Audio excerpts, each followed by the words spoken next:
Hello everybody, it's Wyvern here with another community cast video, and this time around submitted by one of the viewers, JBeck, a bit of Dowie on Greenskin action. And this match promises to be a bit of a mess. Just look at this Greenskin build. It's going to be a lot of artillery there, so something a bit crazy. Now for JBeck, he did decide to go with a rather wide build, or, well, fairly wide build, and didn't bring too much in the way of artillery. A fairly defensive Dwarven build. If we quickly break things down, he does have Thorgrim Grudgebearer, obviously. Thorgrim has got some pretty cool buffs and debuffs. One of the nifty things about him that he actually doesn't have here is the High King buff. So if Thorgrim starts getting sniped, and I've actually gotten use out of this a few times, and I think it's a pretty cool buff, but he can bring this. He gives Frenzy to all his troops if he drops below 50% HP. But this is not present. Nonetheless, he does have the Great Book of Grudges, which is +9 melee attack. The Oath of Vengeance, which is pretty great, -27 melee defense, targeted, and it only has a 60-second cooldown, so you can spam it quite a lot in a game. Stand Your Ground, of course, as well as Foe Seeker. And Stand Your Ground is nifty for Dwarves. With Greenskins, you're kind of going to have to. This is one of the only factions that really has to take it in the face when you're dealing with WoW. So having that extra little bit of defense can be very nifty in that situation.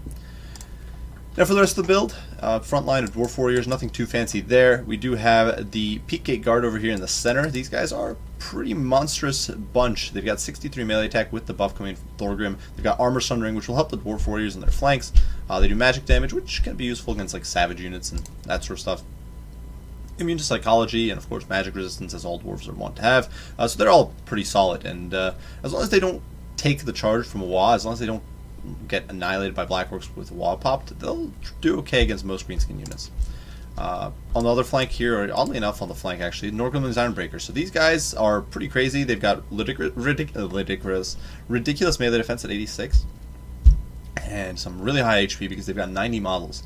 And of course they've got the usual Ironbreaker, satchel charges, expert charge defense, all this good stuff. Honestly, they can soak up. They're one of my favorite units for the Dwarfs against the Greenskins, because they can just soak up a charge from high-end Greenskin troops like Black Orcs, and then just keep them in place while your artillery you're shooting just pounds them into dust. And with the satchel charges, they don't have bad counters to squishy infantry either. You can kind of clear out some goblins, and then you still have the fighting power to stop, say, Black Orcs in place. Obviously, you're not going to win, but you can stall them. He does have a Runesmith over here who does have the Hammer of Carrick Draz, Rune of Negation, and Rune of Wrath and Ruin. Hammer of Carrick Draz, pretty darn potent, once again, to help negates that damage coming in from WoW. Very useful. Two Bolt Throwers who, a bit of an odd choice in this matchup, to be honest. You don't see them all that often, but in this situation they might get some use. They can obviously snipe down Black Orcs, and against this artillery mob, they could be very useful in a counter battery role. And honestly, if your opponent goes with, say, Azag or Ragnarok Spider or units like that, the Bolt Throwers will get some work done against a lot of those lower end, or those less mobile but large targets and that sort of stuff. I guess Azag's not less mobile, but nonetheless, against the large targets Greenskins tend to bring, Bolt Throwers can be nifty. On either end, we do have Slayers for the anti-large performance, Ulthar's Raiders, as well as Rangers with Grey Opens here in the center. These units, I think, are heavily underrated and really, really solid. Great for melting Black Orcs. If your frontline holds for just a little bit, these guys will pulverize Black Orcs like no tomorrow.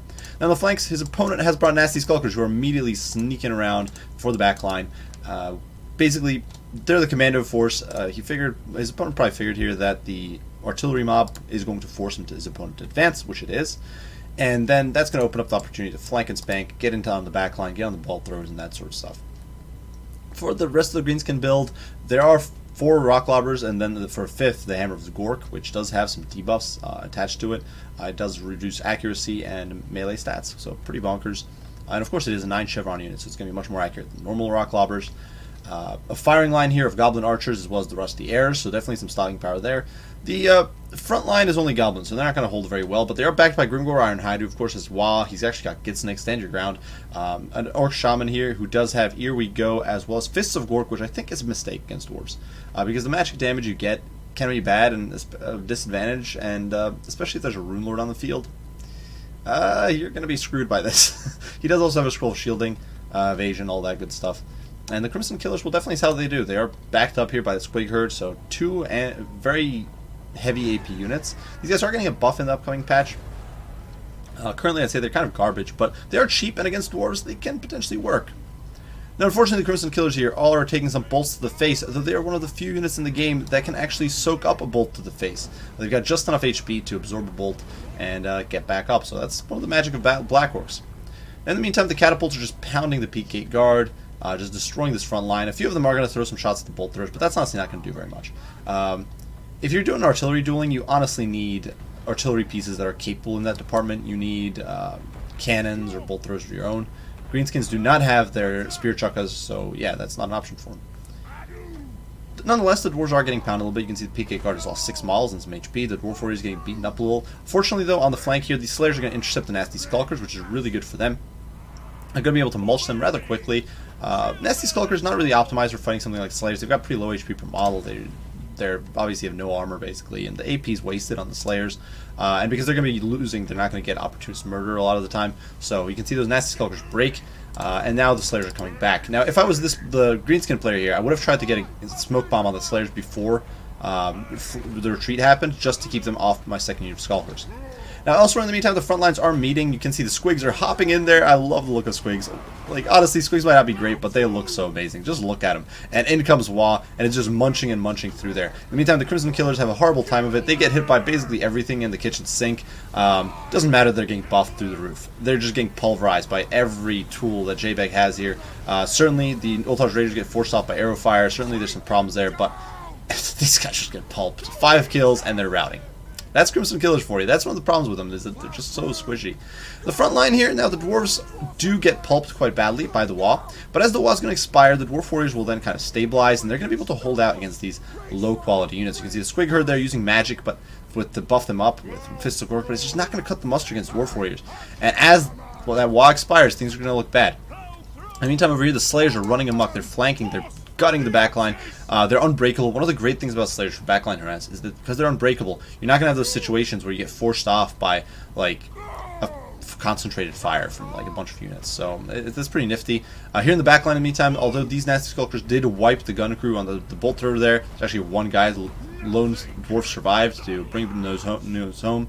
These nasty skulkers have been wiped, and now these Slayers are free to push forward. While these bolt throwers, you know, they're not really getting taken offline. They're still around and kicking. So certainly the balance of power is out of the Dwarves' favor. You can see it's not exactly going amazing. But Thorgrim is still around kicking. Unfortunately, no frenzy for him, but still, he is around kicking. And Grimgor is now getting surrounded. He's got very low melee defense. He's going to start getting beaten down by the PK guard. One of the big problems with Grimgor is he just has very, very poor melee defense. And even with the buffs he's supposed to be getting in the incoming patch, I don't think he's going to be a great pick. But here he's getting beaten down. The PK guard haven't really lost another model against him. They're tearing him into shreds. Here in the pits, the Dwarf Warriors are stabilizing. They're beating these goblins. And the backline, one of the big problems is that this balance of power is basically fake. It's fake news, guys. But in all seriousness, it's basically held up by these goblin rock lobbers. And now as the Dwarves start winning the flanks, the Dwarf Warriors are going to start pouring in. You can see these Dwarf Warriors over here intercepting the goblins. Now at this point, it's just the Hammer of Gork online. And with all of this shooting getting destroyed and removed from the equation, the Orcs' balance of power is suddenly going to shift decisively out of their favor. Grimgor is actually going to get beaten down here in the pit somewhere. You can see he's forced to fall back thanks to an Oath of Vengeance. Very nicely done there. Thorgrim Grudgebearer with Foeseeker popped here. He's going to be able to hold his own easily. Thorgrim is incredibly tanky. He's got ludicrous stats. And at this point, the Greenskins are going to be forced to GG out. So, a bit of a gimmicky build here from the Greenskins. Well played to JBEG for keeping us cool and just pushing in, because that's one of those. Oftentimes you'll see a dwarf player will kind of mess up. Essentially, they see the orc invested heavily in artillery, and they sort of do a rush. They don't try to flank. They don't necessarily defend their artillery. Oftentimes dwarves will just ditch their artillery pieces if they've only got like a rock lobber or two, or 2 bolt throws in this case. That sort of stuff tends to happen in my experience, and so in this situation, yeah, JBEG got the job done here against the poor Greenskins. As far as the Greenskin build goes, if you're going for catapult builds, guys, and this they can work, and they can have an impact. If my personal recommendation with Goblin Rock Lobbers is spread them out. Dwarves have a very hard time moving from place to place. Now, obviously, if they've got like gyrocopters, it can become a problem. But except for gyrocopters, they don't have anything to really harass your shooting. So if you spread out a bunch, and you just have like a unit of archers or 2, and something, maybe bring Azak to defend him because he's fast, so you can kind of zone off gyros. You can spread out your artillery. And the dwarves will have a very hard time shutting you down. You can kind of force them to come to you and then fight them on your terms. I also would say that 5 rock lobbers is probably overkill. You might be better off with like 3, maybe 4 at most. But regardless, that is something I would do. Try to space them out more. Here they were a little too clumped, in my opinion. Otherwise, As far as the Greenskins go, I think the Crimson Killers are just a bad bet. They're going to get focused down hard, guys. It's just not going to work out.